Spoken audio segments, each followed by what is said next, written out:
제목 이게 뭐예요? 뭔가 큰 불만이 느껴지는 것 같습니다. 김묘성 기자님. 네, 이 말을 한 사람이 누구인지 말씀을 드리려면 지난해 5월로 시간을 좀 되돌려야겠습니다. 네.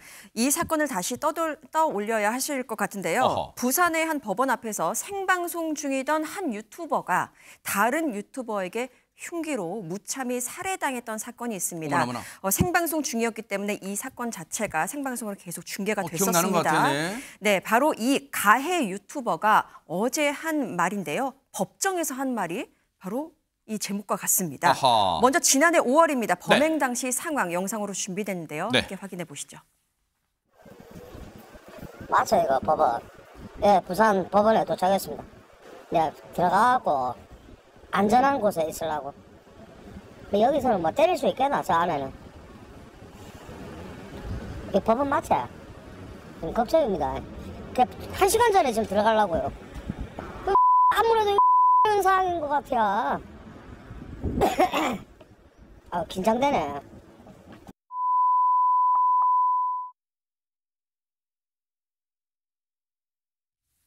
바로 이때가 그 처참한 순간이었어요. 안진용 기자님 아마 많은 분들이 기억하실 것 같습니다. 네, 가해자인 50대 남성과 피해자 남성 두 사람은 비슷한 컨텐츠를 통해서 유튜브에서 방송을 하던 사람들이었습니다. 근데 2023년부터 서로를 비방하면서 무려 200건 넘게 고소 고발을 주고받는 사이였죠. 사건 발생 당일은 이 가해 유튜버를 상해 혐의로 고소한 피해자가 재판에 참석할 예정이었는데 피해자가 진술을 못하게 할 목적으로 범행을 저질렀던 겁니다. 아유. 그리고 이 가해자는 렌터카를 타고 달아났다 붙잡혔는데 보복 살해 등의 혐의로 재판에 넘겨졌고 1심 재판 당시에 가해 남성은 살해 의도가 없었다고 선처를 호소했습니다. 그런데 돌연 재판부가 무기징역을 선고하자 갑자기 만세 삼청을 한 뒤 재판부를 향해서 감사합니다라는 얘기를 하기도 했습니다. 근데 이 남성 그렇게 해놓고 다시 선고 결과에 불복해 항소를 했고 2심 선고 결과가 어제 나왔는데 원심과 동일한 무기징역이 선고됐습니다. 최진봉 교수님, 저 인간 뭐예요? 살해 의도 없다고 했다가 감사하다 했다가 만세삼창했다가 항소하다 지금 뭐예요? 그러니까 저는 일반적인 사람의 상식으로 이해할 수 없는 행동을 하는 거죠. 자체가 제가 볼 때는 저 유튜버 저 사람 자체가 좀 문제가 있는 사람이 아닌가 하는 개인적인 생각이 있습니다. 근데 저 사람이 거기서 끝난 게 아니에요.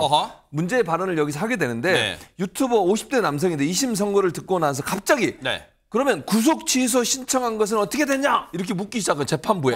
법정에서 그런 행동을 한 거예요. 법정에서. 그러니까 재판장이 저희들이 판단을 했습니다라고 얘기를 했더니 50대 남성 어떻게 결정됐는지 설명해줘야지라고 큰 소리로 따졌다는 겁니다. 무례하게 재판부한테. 그러니까요. 이후 검사 쪽으로 얼굴을 돌려가지고 검사들한테 내가 설명해봐. 욕설을 퍼부었고요. 간이 배 밖으로 나왔는데. 그러면서 이 말을 합니다. 윤석열이만 구속 취소가 되는 거냐? 이 국가가 윤석열일 거냐라고 재차 소리를 쳤고 욕설을 이어가던 50대 남성 결국 교도관과 법정 경위들에 둘러싸여 강제로 끌려 나갔습니다. 이종근 평론가 이 몹쓸인간 정신 진짜 못 차렸네요, 진짜. 그렇습니다. 그것만이 아니고요. 처음에는 2심 공판이 진행되던 순간에는 피해자 유족에게 사죄하고 있다라고 선처를 호소했는데 알고 보니까 바로 발언 기회를 얻었습니다. 유족은 합의 시도나 사죄 등 아무것도 한 것이 없다라고 엄벌을 촉구했죠. 그러니까 사실상 합의 시도를 하지도 않은데 법정에서 저렇게 이야기한 것으로 여겨집니다. 그러니까 가해 남성 재판부에게 지금 그 말을 한 유족을 손가락질하면서 저 사람은 가족의 가짜 장례식을 치르기도 한 사람으로 주장하면서 또다시 법정 분위기를 어지럽혔는데 제가 보기에는 이게 이 사람의 어떤 품성이기도 하지만 유튜브를 하다 보면 사람들이 막 박수를 치고 또 많은 어떤 그런 이렇게 지지를 보내고 여기에 취해서 망상까지도 사실 된 사람들이 있어요. 제가 보기에 그런 어떤 증상이 있는 것은 아닌가라는 생각도 듭니다. 이런 행동을 하고도 항소심 감형을 기대해요. 어떻게 될지 항소심 결과 뉴스파이터가 따라붙어 보도록 하겠습니다.